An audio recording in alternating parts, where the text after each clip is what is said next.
चौधरी हमारे साथ रहेगा। Senior anchor person Shaukat Paracha ने भी हमें ज्वाइन किया है। शौकत साहब, एक अहम प्रेस कॉन्फ्रेंस की गई है, निगरान वज़ीर दाखिला की जानिब से कहा गया है कि 1 नवंबर की डेडलाइन दे दी गई है इलीगल इमिग्रेंट्स के लिए। सो क्या समझते हैं कितना चैलेंजिंग होगा इसको कंप्लीट करना? क्या क्या कहेंगे आप सवाल से? यकीनन चैलेंज तो बहुत बड़ा है, क्योंकि जो रिफ्यूजीज हैं वो पाकिस्तान की सोसाइटी में बहुत ज़्यादा उनकी फ्यूजन हो चुकी है, वो अपनी तरफ से इंटीग्रेट कर चुके हैं। ये उनकी थर्ड जनरेशन है जो पाकिस्तान में है। बहुत अच्छी बात है जो आज सोचा जा रहा है, ये तो 1980s में ही हमें ऐसा करना चाहिए था, क्योंकि जितना पाकिस्तान के सोशल फैब्रिक को इस इशू से नुकसान पहुंचा है, शायद ही दुनिया में किसी को इतना नुकसान हुआ हो। फिर 4 मिलियन के करीब रजिस्टर्ड हैं, उसके अलावा कितने लोग हैं किसी को कोई इल्म नहीं है। तीसरा एलिमेंट है कि ये पाकिस्तान के अंदर जो सिक्योरिटी सूरत हाल बनी हुई होती है, मसलन हम ये नहीं कह रहे कि सब जो अफगान रिफ्यूजीज हैं वो इस तरह की सरगर्मी में मुलव्वस हैं, लेकिन ये एक बड़ा प्रीटेक्स्ट बन जाता है, रिफ्यूज मिल जाता है उन एंटी सोशल एलिमेंट्स को, या टू स्पीक टेररिस्ट को, मिलिटेंट्स को, एक्सट्रीमिस्ट को। वो इन्हीं लोगों का भेस बदल कर, इन्हीं की सफ़ों में घुसकर वो पाकिस्तान के अंदर सिक्योरिटी सूरत हाल पैदा करते हैं। बिल्कुल। शौकत परचा हमारे साथ रहेगा। ब्रिगेडियर राशिद वली रिटायर्ड, उन्होंने भी हमें ज्वाइन किया। राशिद साहब की कीमती वक्त का बेहद शुक्रिया। यकीनी तौर पे आपने भी प्रेस कॉन्फ्रेंस देखी होगी, एपेक्स कमेटी के इजलास में हम फैसले कर लिए गए हैं और जो इलीगल इमिग्रेंट्स हैं पाकिस्तान में रिहाइश हैं उनको अब निकालने के लिए डिसाइड कर लिया गया 1 नवंबर को। तो बताइएगा कि क्या कितना चैलेंजिंग होगा ये इक़दाम? देखिए, ये काफ़ी चैलेंजिंग होगा, क्योंकि हमारे पास इस वक्त जो कुल तादाद है जो अनरजिस्टर्ड ये इलीगल इमिग्रेंट्स हैं, ये 2.4 मिलियन से ऊपर है। और उसके बाद 2021 से बाद से 7 लाख मजीद रिफ्यूजी आए हैं। तो अब ये कहाँ गए हैं, क्योंकि ये रजिस्टर्ड नहीं है और इनकी सर्वेलेंस उस तरीके से नहीं हुई। अब वो क्या, कुछ लोगों ने माशरे में जम होने के लिए यहाँ पे वो शादियां भी कर ली होती हैं, और कुछ लोग वैसे रूपोश हो जाते हैं, कुछ क्राइम गैंग्स के हत्थे चढ़ जाते हैं। तो ये एक बड़ा डिफिकल्ट अंडरटेकिंग होगी, मगर अगर जिस तरह स्टेट ने अपना रिजॉल्व शो किया है और बड़ा टेंजिबल कॉन्क्रीट डेडलाइंस के साथ कुछ डिसीजंस किए हैं, तो law enforcement agencies, intelligence operators, police और ये जो हमारा अवाम है, उनके लिए भी एक बड़ा वाज़ेह पैगाम है कि स्टेट सीरियस है।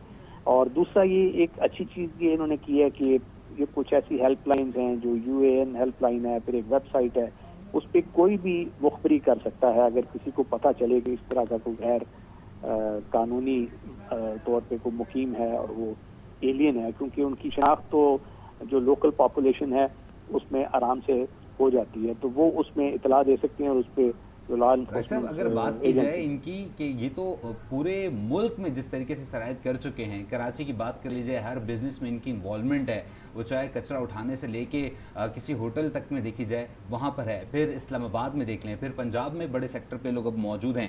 सो क्या ये 1 नवंबर तक डेडलाइन मुकम्मल कर ली जाएगी? किस हद तक कामयाबी एक्सपेक्ट की जा सकती है? देखिए, 1 नवंबर तो उसके एक्शन का दिन है ना, कि आपने 30 अक्टूबर इनफैक्ट इज द डेट कि उसके बाद ये इसको इजाज़त नहीं होगी किसी को यहाँ मुकीम होने की, और जो भी नज़र आएगा उसको गिरफ्तार करके डिपोर्ट किया जाएगा, रिपैट्रिएट किया जाएगा। तो देखें, वो पूरे मुल्क में भी अगर ये एटोमाइज होके एक किस्म का एब्जॉर्ब हो गए हैं या मुख्तलिफ जगहों पे मुकीम हैं, तो स्टेट का भी तो एक नेटवर्क है जो कि एक इंटेलिजेंस नेटवर्क है, वो अपना काम करेगा। पुलिस का आपको निज़ाम आपको पता है, अगर वो सही मानों में काम करे तो उससे ज़्यादा एफिशिएंट निज़ाम कोई नहीं है, क्योंकि उसके तो हर मोहल्ले में कोई ना कोई इन्फॉर्मर होता है, उनको पता होता है। तो ये टेक्नोलॉजी तो एक अपनी जगह है जिसको एज एन एनेबलर इस्तेमाल करना है, मगर जो ह्यूमन इंटेलिजेंस है और ह्यूमन टेरेन की मैपिंग के लिए उससे बेहतरीन इंस्ट्रूमेंट कोई ईजाद नहीं हुआ। अच्छा तो राशिद उसको साहब, एक्टिवेट करना पाकिस्तान में मौजूद जितने भी गैर मुकीम अफगानी हैं उनके गैर कानूनी तौर पर शनाख्ती कार्ड्स भी बनाए जा रहे हैं और इसमें यकीनन हमारे इदारों के भी कुछ लोग मुलविस होंगे।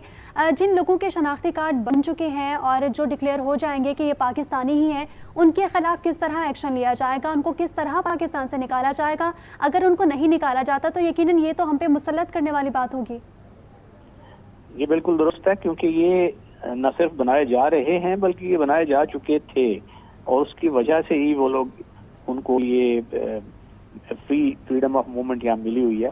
क्योंकि अगर ये इलीगल इनके वो शिनाख्ती डॉक्यूमेंट ना बनाए जाते तो उसमें वो कैसे ऑपरेट कर सकते थे।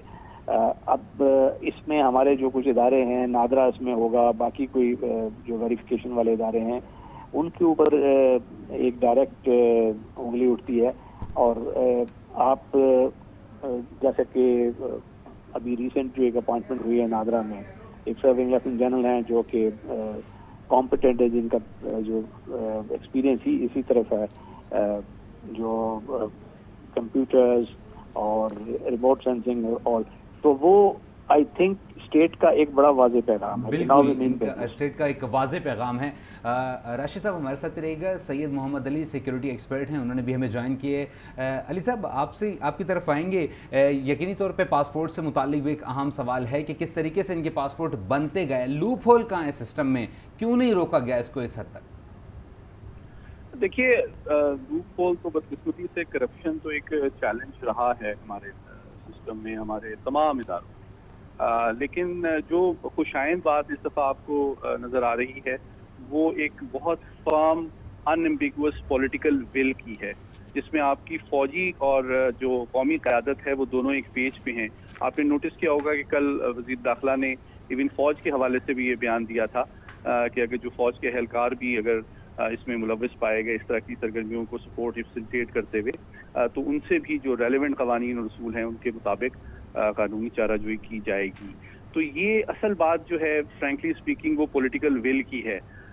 सिस्टम तो हर जगह मौजूद होता है, लेकिन अगर वाकई उसके ऊपर सही मानों में अमल दरामद किया जाए और चेक एंड बैलेंस हो, अकाउंटेबिलिटी तमाम डिपार्टमेंट्स में हो, तो कोई वजह नहीं है कि इन लूप होल्स को हम कवर ना कर सकें। लेकिन देखें, एक मुस्बत पहलू ये है, आज आपको एक पहली दफ़ा मैं समझता हूँ अफगान वॉर में के बाद एक जामिया इंटरनल सिक्योरिटी का एक कम्प्रीहेंसिव मैकेनिज्म आज प्रेजेंट किया गया है, जिसका ताल्लुक दहशतगर्दी, क्राइम, इलीगल जो रेजिडेंट्स हैं, visa policy, border control, cyber security, drug smuggling और इसका इवन डिप्लोमेटिक एस्पेक्ट भी। ये जामिया अंदाज में मजमूई तौर पे एक इंटरनल सिक्योरिटी की पूरी पॉलिसी एक तरह से नई दी गई है, जो कि पहले इस तरह से जामिया अंदाज में कभी इसको देखा नहीं गया था। तो अब हमने एक जिम्मेदार और एक मुस्तहकम और एक मैच्योर रियासत की तरफ अगर जाना है, सफर तय करना है, तो हमने, जिस तरह आर्मी चीफ ने भी कहा कि हमारे पाकिस्तानियों की जान, माल, इज्जत और जो उनकी तरक्की और खुशहाली है वो किसी और चीज़ से ज़्यादा मुकद्दम है। तो इसके लिए हमें हम अगर अफगानियों के दोस्त रहे हैं, हम उनके साथ खैर सगाली चाहते हैं, तो इसका ये मतलब नहीं है कि उनको हम अपने घर में दहशतगर्दी और जो ममनुआ और गैर कानूनी सरगर्मियाँ हैं उसकी भी खुली छूट दे दें। तो मेरे ख्याल में तो इस तरह के इक़दाम बहुत पहले कर लिए जाने चाहिए थे, लेकिन देर रात दुरुस्त है। मैं उम्मीद करता हूँ कि इसके मुस्बत असरात मुख्तलिफ शोबों में न सिर्फ काउंटर टेररिज्म के हवाले से, बल्कि ड्रग्स इन्फोर्समेंट और साथ ही साथ जो स्मगलिंग है, ब्लैक इकॉनमी है, उन शोबों पे भी मेरे ख्याल में अगले आने वाले हफ्तों में नजर आएंगे। बहुत शुक्रिया सैयद मोहम्मद अली, सिक्योरिटी एक्सपर्ट। साथ ब्रिगेडियर रिटायर राशिद वली साहब ने भी हमें ज्वाइन किया था, और वफाकी वज़ीर दाखिला सरफराज भुट्टी ने इससे पहले प्रेस कॉन्फ्रेंस की थी हम, और उन्होंने कहा कि गैर कानूनी मुकीम गैर मुल्कियों को 1 नवंबर की डेडलाइन दे दी गई है, जिसके बाद गैर मुल्कियों को मुल्क बदर कर दिया जाएगा।